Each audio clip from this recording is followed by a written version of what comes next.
Marcos, capítulo 3.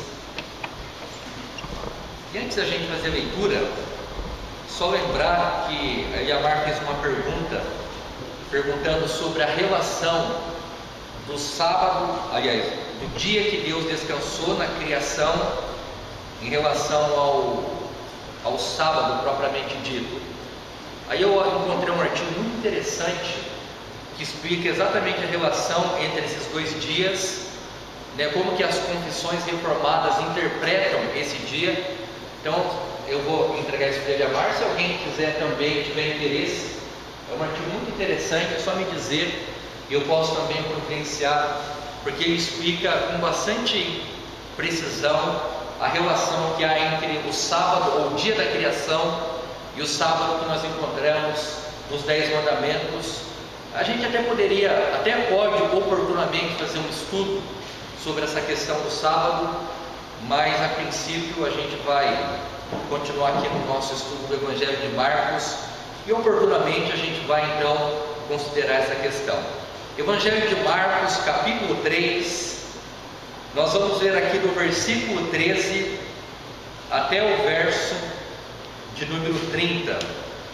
Eu só quero que os irmãos se lembrem que no último estudo, então nós vimos Jesus se apresentando como aquele que é o Senhor do sábado, mostrando que ele não veio para se sujeitar às leis que foram inventadas pela tradição judaica, mas ele veio para se apresentar literalmente como aquele que é o Senhor do sábado.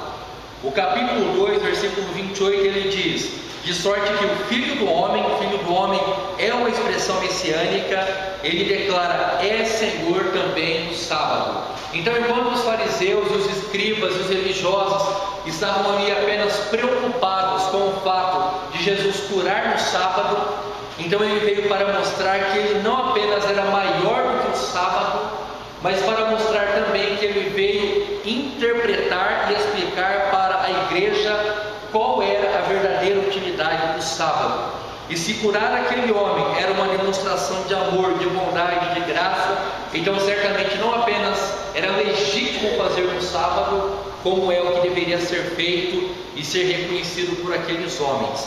Mas eles estavam tão cegos dentro do seu próprio pecado que eles desejaram matá-lo e persegui-lo. Então aí nós vimos na continuação do capítulo 3, a partir do versículo 7, que eles então, Jesus começa a operar muitas e muitas curas, de muitos modos, e todos que se aproximavam a ele queriam ser curados por ele, mas Jesus sempre advertia, tanto aqueles que eram curados, como aqueles demônios que eram expulsos, que não o expusessem à publicidade.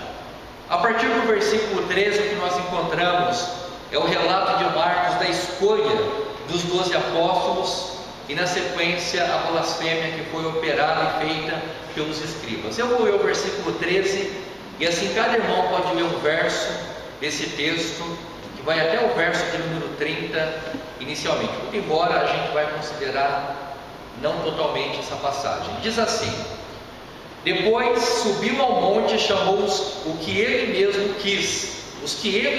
quis, e vieram para junto dele. Para estarem com ele e para os enviar a pregar e a exercer a autoridade de expelir demônios. Eis os que designou Simão, a quem acrescentou antes dele Tiago, filho de Zebedeu, e João, seu irmão, as quais deu o nome de Boanerges, que quer dizer filho do trovão. André, Mateus, Tomé, Tiago, Alfeu, Tadeu, Simão e Zelote. Judas Iscariotes, que foi o filho traído. Então ele foi para sua casa. Não obstante, a multidão afluiu de novo, de tal modo que nem podiam comer. Quando os parentes de Jesus ouviram isso, saíram para prendê-lo. Ele dizia: estava falecido. E os escribas que tinham descido de Jerusalém diziam: tem Beelzebul, e pelo príncipe dos demônios expulsa os demônios. Então, convocando Jesus, lhe disse: dormir de parábolas, como pode Satanás expelir a Satanás? Se um reino estiver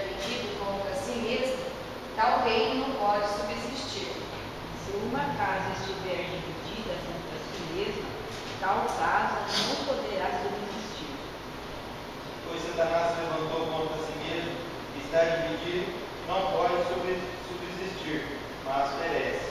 Ninguém pode entrar na casa do valente para roubar os bens, sem primeiro amarrá-lo, só então saqueará a casa. Em verdade, o prejuízo será perdoado aos que o buscam, os pecados, as blasfêmias e proferidas. Mas aquele que blasfemar contra o Espírito Santo não tem perdão para sempre, visto que é réu de pecado eterno. Isso porém dizia, está processo de um espírito imundo. Isso, até o verso de número 30. A primeira coisa que nós percebemos e que é comum em todas as passagens que nós lemos até agora é que aonde quer que Jesus ia, uma grande multidão o seguia. Não importa se ele estivesse em Cafarnaum, se ele fosse para a Galileia, por onde Jesus ia, ele arrastava uma grande multidão. E não era uma multidão apenas de pessoas que queriam ouvi-lo, mas era uma multidão entusiasmada que desejava a todo custo ser curado por Jesus e ver as coisas que ele fazia. Então imaginemos nós, se Jesus ele se comportasse como esses pastores que se veem como um popstar. Então Jesus ele teria toda a possibilidade de conviver e viver com aquelas pessoas como se ele fosse uma celebridade. E é interessante porque a impressão que nós temos é que a mesma atenção que os fariseus e os escribas desejavam ter para si, era precisamente a atenção que Jesus atraía para si. Com a única diferença que Jesus ele não estava interessado em se tornar uma celebridade, ele não estava interessado em ser apenas uma pessoa que propagava a curiosidade das pessoas, mas ele desejava sinceramente inaugurar a mensagem do seu reino, trazer a sua palavra. Ele desejava sinceramente, verdadeiramente cumprir o seu chamado, como nós veremos nesse texto dessa passagem de hoje. Então, como Jesus ele não conseguia mais andar à vontade pelos lugares que ele passava, então a partir do versículo 13 nós percebemos que ele resolveu ir para um lugar separado juntamente com os seus discípulos, porque Jesus sabia que o problema daquela multidão é o mesmo problema que nós encontramos hoje. Eles iam para o lugar onde Jesus estava, mas eles estavam apenas interessados nos milagres, em atender a sua curiosidade. Só que os discípulos, até aquele momento, eles não tinham essa consciência. Então Jesus, ele chama os seus 12 discípulos, ele vai para um lugar mais separado e ele começa então a ministrar diretamente para os seus 12 discípulos. E uma coisa interessante que nós percebemos já a partir do versículo 13 é que a escolha dos 12 discípulos, ela não foi uma escolha ocasional, mas ela foi uma escolha propositiva, ela tinha um propósito. Quantas tribos nós encontramos no Antigo Testamento da nação de Israel? 12. Então veja que a partir do versículo 13 nós encontramos aqui o chamado dos discípulos. E quantos discípulos foram chamados? 12 também. Aí estabelecendo uma relação com as 12 tribos de Israel. Mas é importante nós entendermos que desde o livro de Gênesis, Deus então começou com os 12 filhos de Jacó. Depois no livro de Êxodo, esses 12 filhos de Jacó, eles se transformam numa nação relativamente poderosa, e com o passar dos anos, essa nação ela vai tomando corpo, ela vai crescendo, ela vai se desenvolvendo, e através dessas 12 tribos, que se chama Nação de Israel, que Deus decide então trazer o Messias para cumprir a profecia de Gênesis capítulo 3. Mas uma coisa que nós não podemos perder de vista é que nessa altura da história da redenção, a nação de Israel ela estava passando pelo seu auge ou ela estava no momento de decadência? Decadência. Como que nós sabemos que ela estava na decadência? Se a gente tivesse que apontar para alguns fatos que apontam para a decadência de Israel no período de Jesus, Quais elementos nós apontaríamos? Históricos. Sim. Uma que havia o Império Romano no local, com guarnições, vamos dizer assim, com contingente do exército ali para sufocar eventuais rebeliões. Primeira coisa, não tinha autonomia.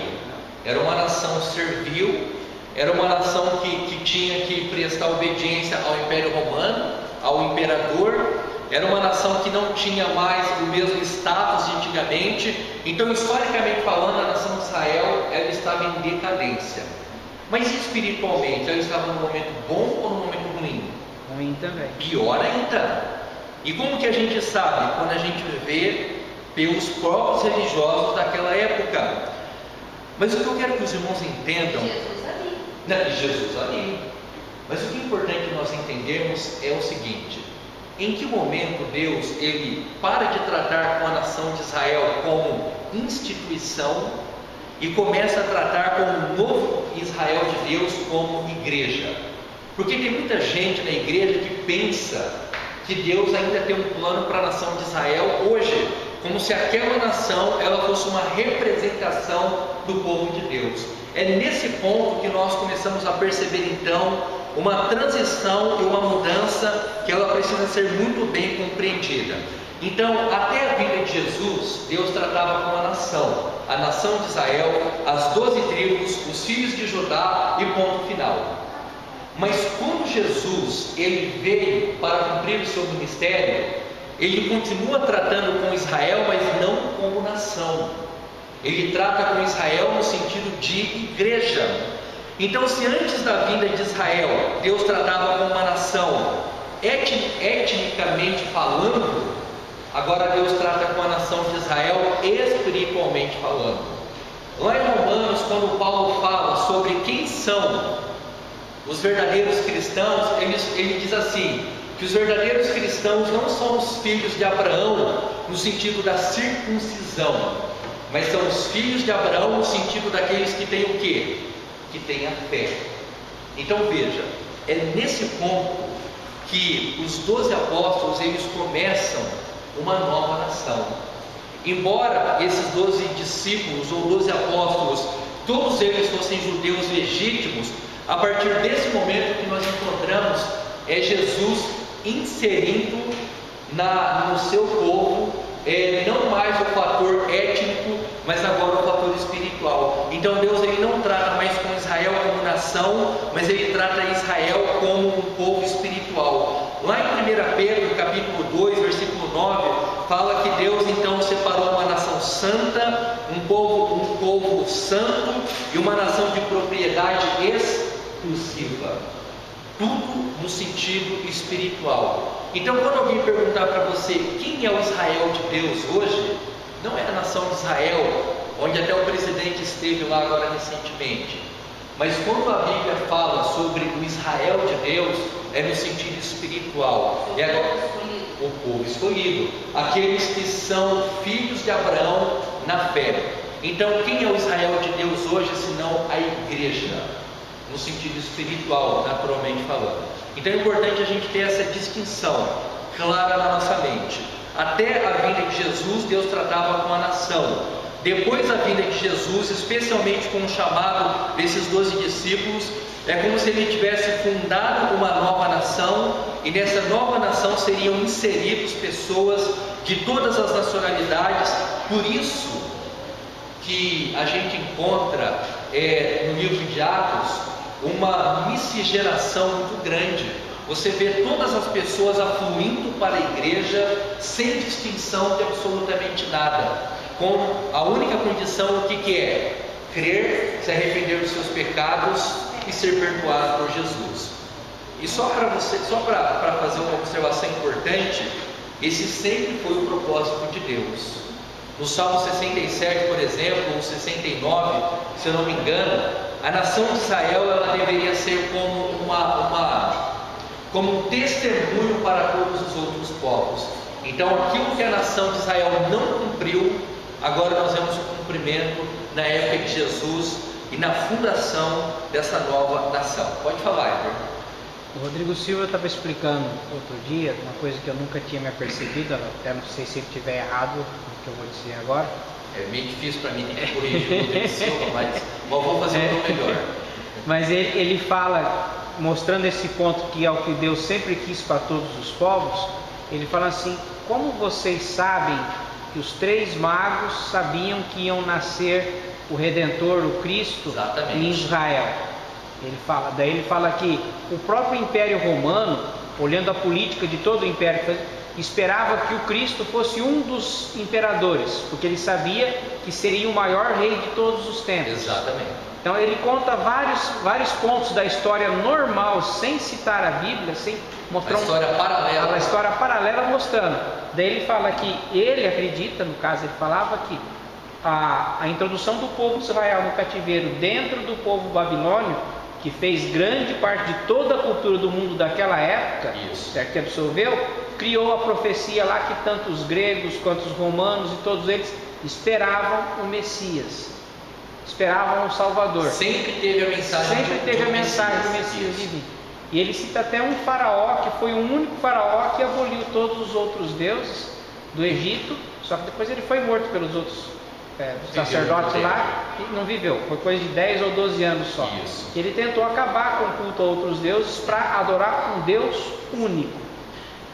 Que no caso ele já estava puxando mais para a questão da religião monoteísta, no caso. Agora, dentro dessa colocação, por que Herodes queria matar Jesus a todo custo? Não é porque ele não entendia que esse reino seria um reino de natureza espiritual. Ele achava que ele ia substituir o ali. Exato, ele viu como uma ameaça. Uma ameaça ali. Exatamente. Então aí ele falou: não, eu tenho que matar, porque se eu não matá-lo, ele será rei em meu lugar. Mas por quê? E o que isso revela? Que eles nunca entenderam o Evangelho. Nem Jesus explicando claramente, era uma mensagem que não era compreendida facilmente, como não é até hoje. Então, voltando aqui para o nosso texto, Jesus então ele passou toda a noite em oração antes de selecionar esses 12 homens. Isso está registrado em Lucas capítulo 6, versículo 12, se os irmãos quiserem ler, mas não precisam abrir, que é um texto paralelo a esse. E esses discípulos eles foram escolhidos para acompanhar Jesus e vendo o seu exemplo pessoal, eles foram enviados por Jesus para pregar o Evangelho e eles receberam de Jesus autoridade para curar e expulsar demônios. Então, o propósito de Jesus era fundar essa nação, começando por esses 12 homens, mas considerando que era uma continuação do projeto do Antigo Testamento, não é terminando um e começando o outro, mas é uma continuação. Esses 12 homens, eles então, depois que Jesus voltasse para Deus, eles continuariam pregando, e por onde fosse. Tanto é que a palavra discípulo significa literalmente alguém que aprende, alguém que é o equivalente a um aprendiz na nossa linguagem. E uma observação importante: esses 12 discípulos, que são chamados também de apóstolos, eles foram comissionados para um trabalho especial e específico. Por que não existe apóstolo hoje? Porque esse era um dom da igreja naquela época, que foi instituído por Cristo, mas para uma finalidade temporal. Então hoje a gente vê as pessoas se auto-intitulando apóstolos, mas eles não passam de mercenários, enganadores, porque legitimamente falando, só foram esses que foram chamados e vocacionados por Cristo. Agora, uma coisa interessante, que até então eu não tinha parado para pensar, aqui no versículo, a partir do versículo 14, diz assim: então designou 12 para estarem com ele, para os enviar a pregar, ou seja, o propósito deles. Aí ele começa a falar os nomes deles. Simão, a quem acrescentou o nome de Pedro. Então a gente percebe que ele sempre fala o nome dos discípulos de 2 em 2. Em outras passagens paralelas ele fala de Pedro e André, Tiago e João, Filipe e Bartolomeu, que se chamava também Natanael, Simão Zelote e Judas Iscariotes, o traidor, Tomé e Mateus, que aqui é chamado de Levi, e depois Tiago, filho de Alfeu, e Tadeu, Judas, que é filho também de Tiago e não é um Iscariotes. Qual que é o ponto interessante? A gente nunca ouve falar muito sobre esse, do versículo 18, que é chamado de Simão o Zelote. Os irmãos já pararam para se perguntar o que era um zelote? Já pararam para pesquisar profundamente, ou pelo menos superficialmente, o que era um zelote? O que era um zelote? Era um judeu que odiava os romanos e que conspirava contra os romanos. Até tem um historiador muito famoso que os irmãos já devem ter ouvido falar, que é o Flávio Josefo. Ele dizia que os zelotes eram chamados como os homens da adaga. Não tem aqueles filmes antigos que sempre tem alguém com uma faca, uma adaga escondida e traiçoeiramente mata alguém? Os zelotes eram esse tipo de pessoa. Esse Simão, ele pertencia a eu não vou dizer um partido religioso, mas a esse grupo de conspiradores. Por outro lado, nós encontramos também o chamado de Mateus, que é chamado de Levi. O que Mateus era? O cobrador de impostos. Ele era um judeu, mas que trabalhava para o Império Romano. Então, além de ele trabalhar para o Império Romano, ele era um cobrador de impostos. Ninguém gostava dele, porque provavelmente ele era também alguém que roubava, porque assim como hoje os cobradores de impostos não tinham uma fama boa naquela época. Qual que é o ponto que eu quero que os irmãos entendam? Imagine um grupo de 12 homens, tendo um que trabalhava para o Império Romano e outro que odiava o Império Romano. Em nenhum momento nós encontramos esses homens se desentendendo, em nenhum momento nós encontramos esses homens estabelecendo metas diferentes, porque o que nós aprendemos nesse texto, que quando ele separa esses 12 homens para o seu santo ministério, então eles são chamados e unidos por um objetivo maior e comum. O que nós aprendemos com isso? Nós não suportamos algumas vezes algumas pessoas. Então nós pensamos assim, olha, eu não vou conviver porque eu não consigo me entender. Mas se Jesus chamou no mesmo grupo, um grupo relativamente pequeno, e colocou um zelote e um publicano, e eles conviveram bem e desenvolveram o trabalho deles, não, é um exemplo. Sim, Pedro, a ignorância em pessoa, aqueles que estavam discutindo para ver quem se assentaria do lado direito ou quem era o maior, não era assim uma coisa pacífica, mas com o tempo, o que eles aprenderam? O reino é maior. Você levantou a mão, Daniel? Achei que você tinha levantado. Pode falar, minha mãe. Aqui no versículo 13 fala assim: depois subiu ao monte, chamou-os que ele mesmo quis. Isso. Só assim, para a gente entender. Esses 12 homens, Jesus já estava convivendo com eles? Sim. Anteriormente? Assim, eles já estavam seguindo? Sim. Eles estavam seguindo porque lá no capítulo 1, se eu não me engano, a gente já encontra esses homens no círculo de Jesus. Não foi assim, Jesus olhou lá e falou: não, já estavam no radar. Já estavam ali. Sim. Mas aí, mas pescando lá, o Pedro lá. Sim, sim. Veja bem, o que é importante a gente entender é que aqui não é que nem um livro de história que vai relatando certinho. Como se estivesse contando. Exatamente. Mas esses homens, todos eles, em algum sentido, Jesus já tinha. mas em outros, não. Porque, se eu não me engano, lá em Mateus, um dos discípulos ele é trazido por outro. Aí até ele falou assim: mas pode vir alguma coisa boa de Nazaré? Então, tem isso também. Mas o que está no versículo 13 relatado é que foi nesse momento que Jesus oficialmente separa esses 12. Só que 12 apóstolos, porque discípulos ele tinha muitos outros. Não tem aquela passagem que ele manda os discípulos, eu não lembro quantos eram, 70 discípulos. Isso não vai dizer assim, desses 12 mesmo. Ele já estava, vamos falar assim, já estava tendo uma convivência. Sim, pelo menos a maioria deles. Não, pelo menos a maioria deles. Para ter uma visão, mas eu vou pesquisar melhor. Mas pela interpretação e pela leitura. Eu procurei aqui na Então eu imagino não, pela própria história, como eles estavam presentes nos milagres, então eles estavam por ali. Aí como aquela multidão estava no Jesus, falou: não, agora eu vou tratar diretamente com vocês. Pode falar, Heber. Tentando explicar esse ponto que ela perguntou, que o senhor falou aí, você pode ver numa das passagens que eles estavam pescando e não tinham pego peixe, Jesus manda que eles joguem de novo a rede. Ele fala: ó, a gente passou a noite inteira, quer dizer, ele não estava com eles, eles passaram a noite inteira pescando, isso, certo? Mas por tua ordem, nós jogaremos de novo. Certo? Daí eles fazem de novo. Nesse momento, Pedro abandona a pescaria e segue a Cristo.